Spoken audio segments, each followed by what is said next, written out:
నమస్తే అండి. Welcome to Dharani talkies. నేను నిన్న అబ్దుల్ కలాం గారి గురించి చెప్పాను కదా. వారు పిల్లల కోసం చెప్పిన ఇంకొక అద్భుతమైన మంత్రం ఉందండి. దాని గురించి సెలవుల్లో కాసేపు వాళ్ళతో మాట్లాడండి.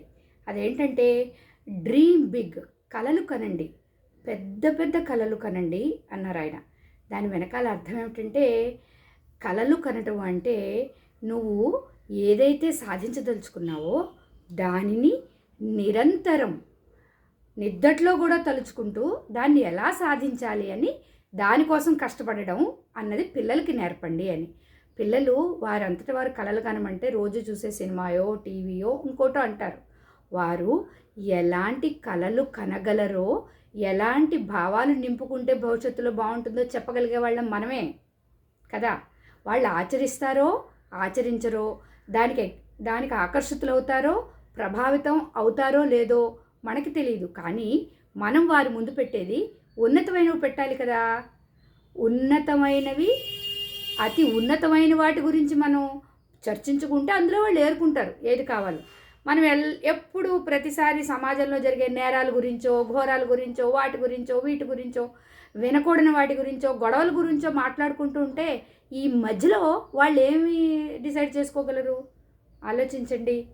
పిల్లలకి మీరు ఏది ఆలోచిస్తే బాగుంటుందో అని కాస్తంత ఒక సూచనలా చెప్పి వదిలేస్తే దాని మీద వాళ్ళు ఒక నిర్ణయం తీసుకుని భవిష్యత్తులో ఏం చేద్దాం అనుకుంటున్నాము, ఏం చేస్తే బాగుంటుందన్న ఒక అంచనాకి వాళ్ళు రాగలరు.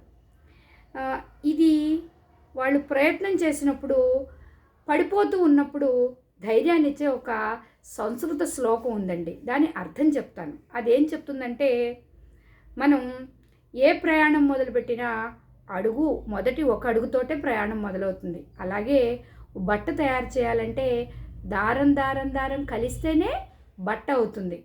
పర్వతాలను ఎక్కాలంటే, పైకి చేరుకోవాలంటే నెమ్మదిగా చేరితేనే చేరుకోగలం. హడావుడి పడిపోతే ఏ అంచులోంచైనా కింద పడిపోగలం.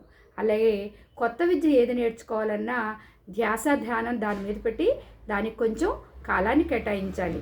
అలాగే డబ్బు కూడా పైసా కొంచెం కొంచెంగానే పోగయ్యి మనకి ఇంత కనిపిస్తుంది. ఇలా సాధించడానికి మీరు విద్యనో డబ్బునో ఏదైనా సాధించాలనుకున్నప్పుడు మనం దాని మీద పెట్టుబడి పెట్టాల్సింది మన కాలాన్ని, అలాగే నిరంతరం శ్రమించే లక్షణాన్ని కలిగి ఉంటే మీరు కలలన్నీ సాకారం చేసుకోగలరని పిల్లలకి చెప్పడానికి ఇది చాలా బాగుంటుందండి. ఒక్కసారి ఆలోచించండి. మనకి సెలవుల్లోనే పిల్లలు దొరుకుతారు, తర్వాత దొరకరు కదా. కాబట్టి వీలైనంత వరకు పిల్లలతోటి ఇలాంటి మాటలు మాట్లాడే ప్రయత్నం చేయండి. Thank you.